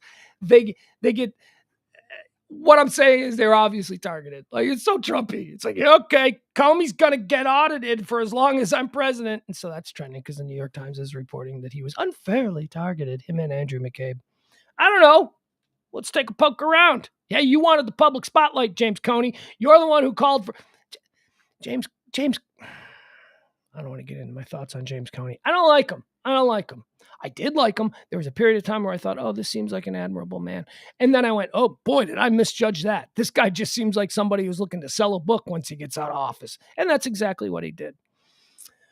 Scott Adams is trending. We're kind of going to go into a little run of crazy here. Scott Adams is trending because he's the guy who created Dilbert.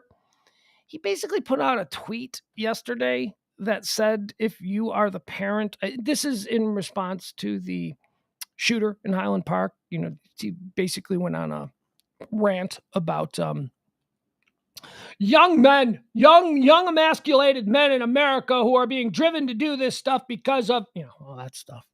Because women won't have sex with them. Well, maybe if you were cooler, women would have sex with you. But you're not cool because you're a psychopath. Which is it? Is it a chicken and the egg situation? Are you killing people because you can't get laid? Or is it that you can't get laid because you seem like the type that would kill people? I don't know. But Scott Adams put out a tweet that basically said that if you have a young male, troubled, you have two options. What was the first option? Hold on. Let me find. God, this is so. Excuse me. You know what? Instead of me, I'll just read you how the story went out. You have two options, he said. Dilbert cartoonist Scott Adams has a bleak take on our dangerous young man problem. After the recent mass shooting in Highland Park, cartoonist Scott Adams is speaking out about what he calls the country's dangerous young man problem, and his conclusion, by his own admissions, aren't easy to read. The Dilbert creator also brought the fentanyl overdose epidemic into the mix, less than 4 years after his own stepson fatally overdosed on the drug. The Highland Park shooting and every fentanyl overdose death among the young are teaching us the same lesson. And when we refuse to learn it, it's difficult. But I'm qualified to give you this lesson, he said. This won't be easy to read, Adams wrote Wednesday morning, kicking off a long series of tweets inspired in part by the 4th of July parade shooting that left 7 people dead and more than 36 wounded. The 21-year-old suspect shooter allegedly sprayed. We don't care. We know about this. Here's what he had to say. When a young male, let's say between the ages of 14 and 19, is a danger to himself and others, society gives the family 2 options. 1, sit back and watch people die. 2, kill your own son. These are your only 2 options.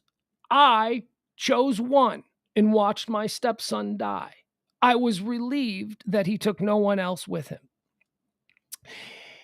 He dismissed as delusional anyone who thinks that there is another way involving. So basically, he's out there. He's saying, well, if your kid is jacked up, you can either just sit there and wait for him to kill everybody else, or you can just, be proactive and kill your own child. So that's why Scott Adams is trending. Never read a Dilbert cartoon in my life, and I'm actually kind of okay with that now after learning what kind of broken man he is. All right, we got another broken person. Here's another one. This is Arizona Congresswoman Debbie Lesko. She's trending. Did you see this? Did you? Debbie Lesko, well, she's pro NRA. She's one of these people. She's far right. She's one of our QAnon ladies that we have in Congress. She's from Arizona, and let's listen to what she said. All right, I want you to listen to what she said yesterday. She follows up Jim Jordan. Look at him, there he is, Jim Jordan's. Hey, Jim Jordan. Jim Jordan's wearing a suit jacket. Look at him. Jim Jordan never wears a suit jacket. He's wearing a suit jacket. All right, so this is what Debbie Lesko, an elected congresswoman from Arizona, had to say about red flag laws or whatever. Nice for 2 minutes. Thank you, Representative Jordan. I rise in opposition to H.R. 2377. I have 5 grandchildren.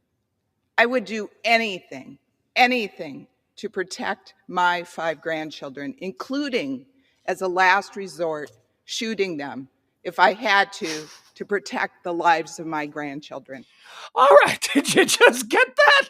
To protect the lives of her grandchildren, she would like to reserve the right to kill her own grandchildren.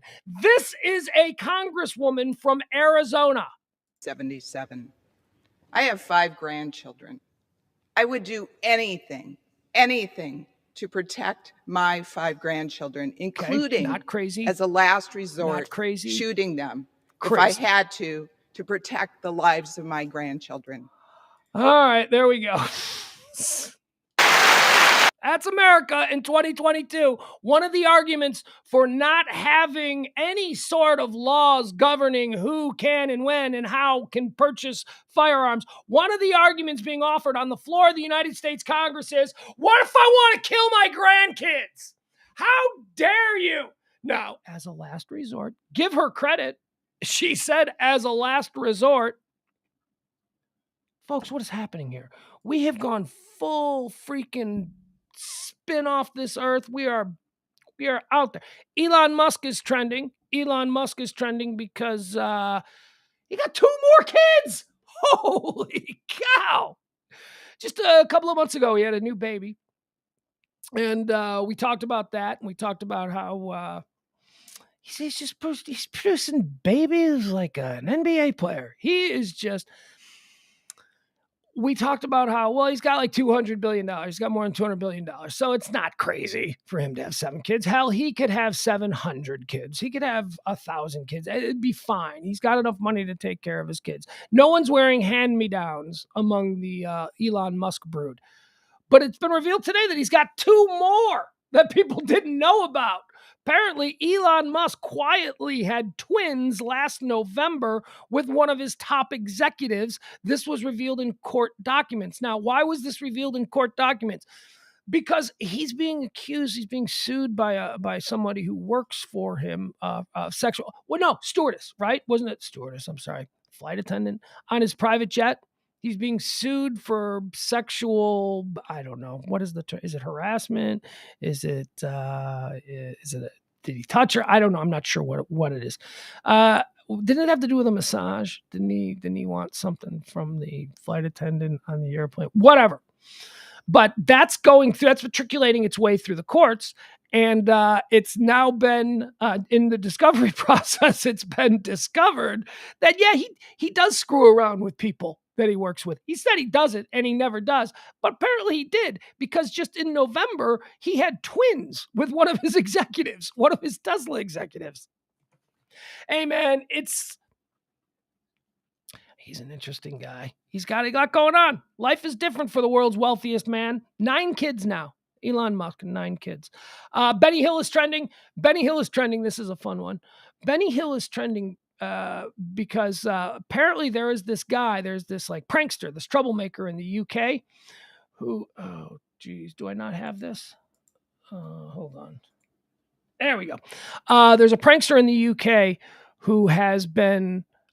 he's got this giant like speaker set up on the back of his pickup truck or whatever it is. Do they have pickup trucks in the UK? They must, right? So he's got this giant speaker set up, and he's been going to Parliament, and he's been playing like crazy music in an attempt to drown out reporters who are reporting on the very serious Boris Johnson situation. So I guess in the UK, when you're watching the local news, I haven't seen it here, although we will be watching it in a second. I guess if you're watching the news and there's someone out in front of Parliament, you're hearing like, Billy Squire's "Stroke It" was one that they said, like, he was like stroke it, just cranking as like reporters like, this was very serious. Turning Japanese was another one, like just playing all of these crazy songs. So the Benny Hill theme is trending because he's now using exclusively for the resignation speech of Boris Johnson, the Benny Hill theme, yakety sax. And the reason it's trending is not because this guy is so funny or whatever. It's because Hugh Grant. Hugh Grant is behind it. Hugh Grant is the guy. He like apparently got in contact with this guy. I don't know if it was through social media or whatever, but he said, hey, you know what would be a great one? You should do that, but you should do it with the Benny Hill theme. And the guy's like, hey, man, I happen to be a fan of Hugh Grant. So let's go ahead. Let's do that. Here, we've got it. This is an example of what this guy is doing. Here you go. And this is why Benny Hill is trending today. I think there are a couple of things. Firstly, we need to make sure that we keep the basic functions of government going. That's really important. There are, for example, no ministers in DfE at the moment. That needs to be sorted out. Secondly, I think we need to try and select a new leader as quickly as we reasonably can. And obviously, we need to make sure we make the correct choice, but we should do it in a reasonably quick time. In terms of Boris staying on, the convention is that the outgoing Prime Minister does carry on. That's what happened when Theresa May left office, is what happened when David Cameron left office. And given that, as we just heard, the caretaker Prime Minister can't really introduce any new policy or any significant new legislation, I don't really see any major problem, but I haven't really given it deep thought, to be honest. We can hear the noisy band behind you, so thank you for battling on with that in the background. All right, there you go. That's good stuff. Thank you so much. All right, we're gonna wrap it up here. I got to get out of here, but yeah, I saw that. I was gonna close with this. James Caan has died. James Caan, veteran actor, Godfather, Sonny Corleone, Elf, has been in. Man, if I didn't have to get out of here, you better believe we would do a James Caan draft. I love in the first pick. Hey, get the dog in here. With the first pick of the James Caan draft, the Pugs and Company contingent select Sonny Corleone, the Godfather, number 1. Number 2, Thief. You guys ever seen Michael Mann's Thief? Number 3, Rollerball. You guys ever seen Rollerball? Elf. You guys ever seen Elf? Of course you've seen Elf. I mean, what else? I don't know. I don't have time. But James Caan is one of the coolest tough guy dude actors of all time. Movie tough guy James Caan, whose work spanned Misery. Totally forgot about Misery. Mr. Man, you're not going anywhere, Mr. Man. Movie tough guy James Caan, whose work spanned generations in such big screen classics as The Godfather, Misery, and Elf, died on Wednesday. He was 82 years old. It is with great sadness that we inform you of the passing of Jimmy on the evening of July 6th. It was posted on Twitter. The family appreciates the outpouring of love and heartfelt condolences and asks that you continue to respect their privacy during this difficult time. James Caan's manager, Matt Del Piano, said the actor was more of his friend than a client. Jimmy was one of the greatest. Not only was he one of the best actors our business has ever seen, he was funny, loyal, caring, and beloved. Yeah, I'll tell you what, we'll do more on James Caan tonight during Pillow Talk. But I say recently, but it was probably within the last year or so. James Caan did a podcast with somebody that I really like, somebody who's a really good, and I don't know, I'll find this. He just did a 2-hour sit-down conversation about what it was like to be James Caan in 1972 to 1992. And what a fascinating guy. Holy crap, does he have stories? He knew everybody. He lived at the Playboy Mansion. I mean, the women, the parties, the fights. He was a brawler. He would just start fights. Been arrested a bunch of times and then cut loose because he was James Caan and all the cops loved him. Our relationship was always friendship before business. I will miss him dearly and am proud to have worked with him all these years. My thoughts and prayers are with his entire family during this difficult time. In recent years, Caan was active on Twitter. Often, yeah, he's good Twitter follow, although I haven't really seen him very much lately. In recent years, Caan was active on Twitter, often posting pictures of himself and friends from classic movies. He almost always ended his online missives with end of tweet. Yeah, that is true. He did. That was a thing that he did. I'm James Caan, and I woke up on the wrong side of bed this morning. End of tweet. That was just what he did. Caan's Twitter feed served as a Hollywood history book as he worked with a galaxy of Tinseltown stars throughout his long career. He'll probably be best remembered as The Godfather's Sonny Corleone, the hot-headed oldest son of mob boss Vito, played by Marlon Brando. Caan was nominated for Best Supporting Actor for that role. He tweeted a picture of he and Brando on June 10th with the simple message, "The best," end of tweet.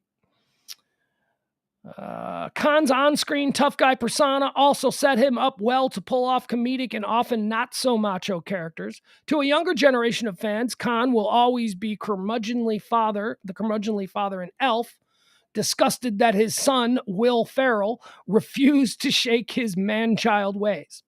And then in Misery, he was romance novelist Paul Sheldon, who struggled to free himself from an obsessed fan portrayed in an Oscar-winning performance by Kathy Bates. So sorry to hear the news. I loved working with him. Actor and Misery director Rob Reiner tweeted, and the only Jew I knew who could calf rope with the best of him. Love to the family.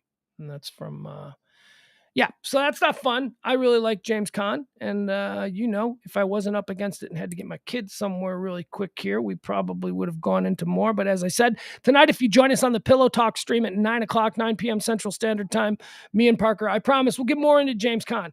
I'll find all kinds. I will find chunks from the podcast that I was listening to. We'll listen to some James Caan stories because, man, talk about a guy who was all out of F's to give. James Caan in the year 2021, sitting down for a podcast conversation. He got nothing to protect. He just told them stories. What a guy. What a fascinating guy. He had a TV show about 15 years ago with Josh Duhamel, right? Didn't he have Vegas? Was it Vegas or Las Vegas? Where he played like a casino boss? I don't know. James Caan was so cool.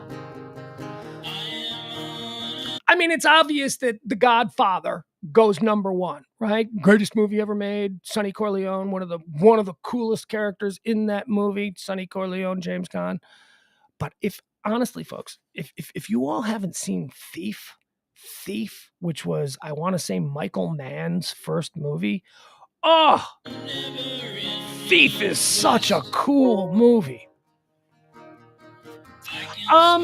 Adam Reyna says, was it Mark Maron? And I gotta tell you, I don't think it was. And only because it may have been, it very well may have been.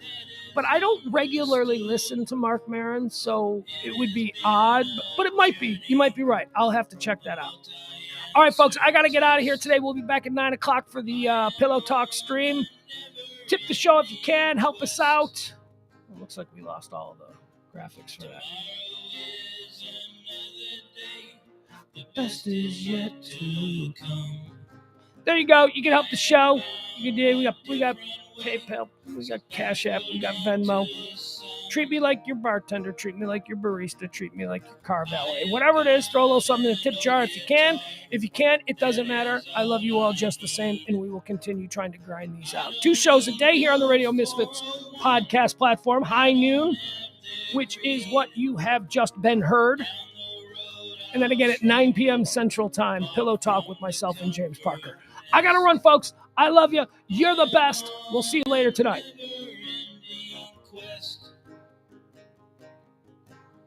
Tomorrow is another day. The best is yet to come. I have found a different way, so baffling to some. I can smile a little now. Things are going good. I always had to be on guard. That is understood.